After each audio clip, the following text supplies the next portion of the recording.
Welcome to Bill Monty's Guide for Getting Older. Hello, my friends, and welcome to Bill Monty's Guide for Getting Older. I'm your host, Bill Monty, and this is the podcast where we talk about what really matters as the candles on your cake get a little more crowded. Today's topic is one that gets a little sweeter and, frankly, more surprising the older that you get. I'm talking about love. Specifically, how love changes as we age and why that change is not something to fear, but something to be grateful for. Because you see, love when you're a teenager or in your early 20s, it's not the same as love when you're 60 or even older, and that's a good thing. Today we're going to dive into how our experiences of love matures, what science says about long-term relationships, and why affection in our later years might just be the healthiest thing we've got going for us. So let's get into it. Ah, young love. Remember that first crush? I do. The racing heart, the sweaty palms, the absolute certainty that this one person, is it. At 16 or 21, love is fire. It's fast and messy and full of mystery. You stay up until 3 a.m. talking about dreams, futures that you can't yet imagine, and you're convinced that you'll both move to Paris one day and open a bookstore together or raise goats on a hillside. It's an us against the world mentality. Romantic love in youth is often built on fantasy and intensity. As a matter of fact, Dr. Helen Fisher, a biological anthropologist and researcher at the Kinsey Institute, describes early-stage love as a drive, not an emotion, a basic mating drive that is more powerful than the sex drive. And that's not poetry. That's chemistry, literally. Young love floods your brain with dopamine and adrenaline. You're essentially high on love. But that buzz, that high, it fades. Studies have shown that passionate love typically peaks within the first 12 to 18 months of a relationship. After that, the brain settles, the butterflies slow down, and that's when love either evolves or ends. So what happens when we hit our 40s or even our 50s? Love becomes less about adrenaline and more about alignment. You've likely been through some things in life, maybe a marriage, a loss, a few heartbreaks. And through all that, you realize that real love isn't about being swept off your feet. It's about having someone to sit beside you when your feet hurt. A Harvard study, the longest-running study on human happiness, has tracked people for over 80 years. And one of its clearest conclusions? Good relationships keep us happier and healthier. Period. Seems obvious, right? But sometimes when we're swept up in life, that which is really obvious isn't. Midlife love tends to focus on emotional support, shared values, and respect. Yes, you still have romance, but it's no longer the engine. It's one part of a much bigger vehicle. I heard someone say once, I used to think passion was everything. Now I think peace is. So let's take a moment and talk about the science of it all for a minute. You know how some older couples still look at each other like it's prom night? Well, it turns out that's not just cute, it's biological. A 2011 study from Stony Brook University used brain scans to examine couples married 20-plus years who claimed to still be madly in love. The findings? Their brains lit up in the same dopamine-rich areas as people newly in love.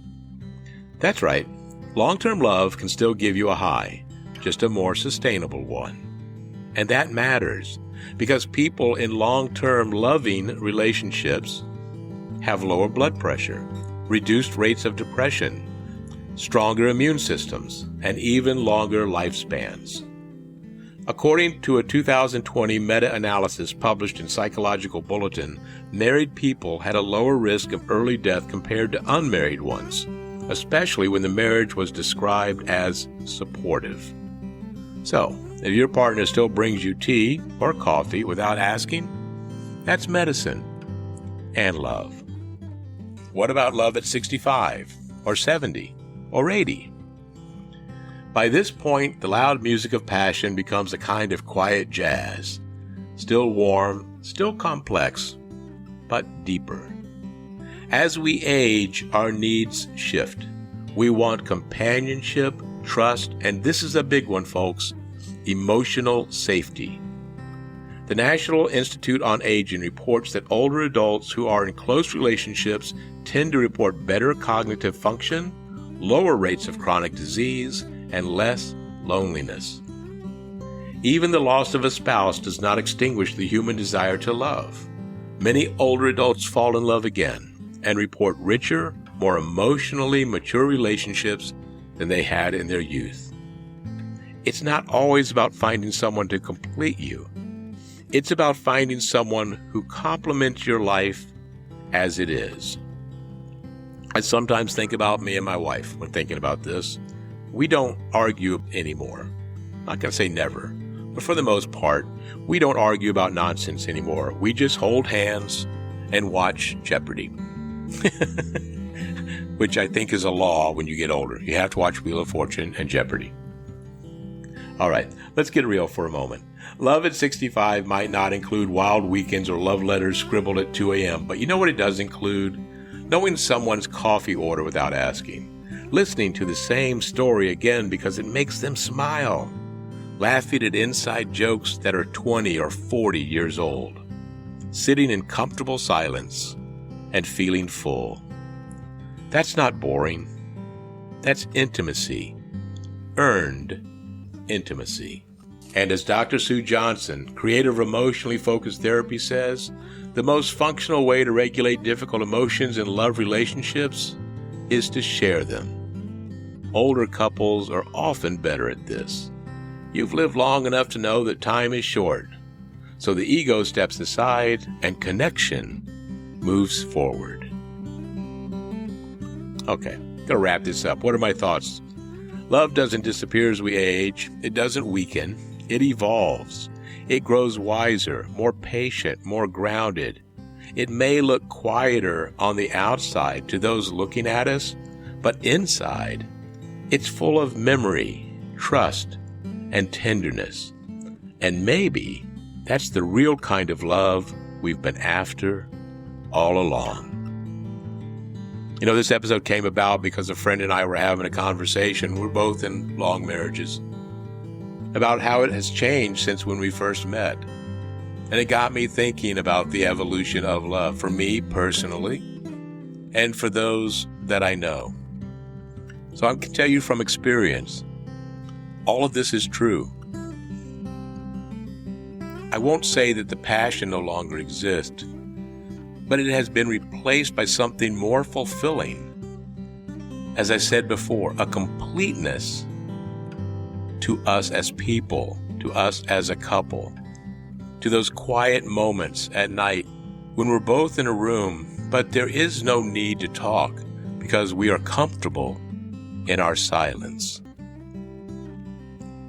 If you have not found that love yet, it is my wish for you that you do. If you have found it, congratulations. Hold on to it and cherish every moment of it that you possibly can. I want to thank you for listening to today's Bill Monty's Guide for Getting Older. If you enjoyed today's episode, please share it with someone you love, young or old. And if you're lucky enough to be holding someone's hand right now, give it a little squeeze for me.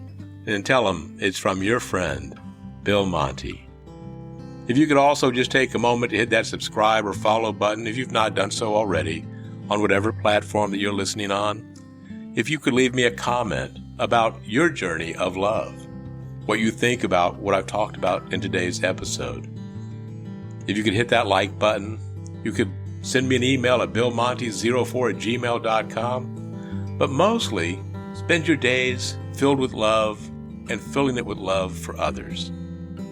John Lennon and Paul McCartney once wrote a long time ago, all we need is love. And that's not a bad way to end this episode. Until next time, my friends, don't be afraid to love boldly, no matter what age you are. And as always, I remind you to please be kind. If it's warm outside but you're feeling colder, not sure what to do without a friendly shoulder, you're not alone, so start feeling bolder. Welcome to Bill Monty's Guide for Getting Older. Hi, this is Bill Monty, inviting you to take a talk down memory lane on the podcast Tales from South Florida, where we dive into the people, places, and events that make our corner of the Sunshine State unlike any place, anywhere. So sit back, grab your headsets, get a slice of key lime pie, and come along for the ride.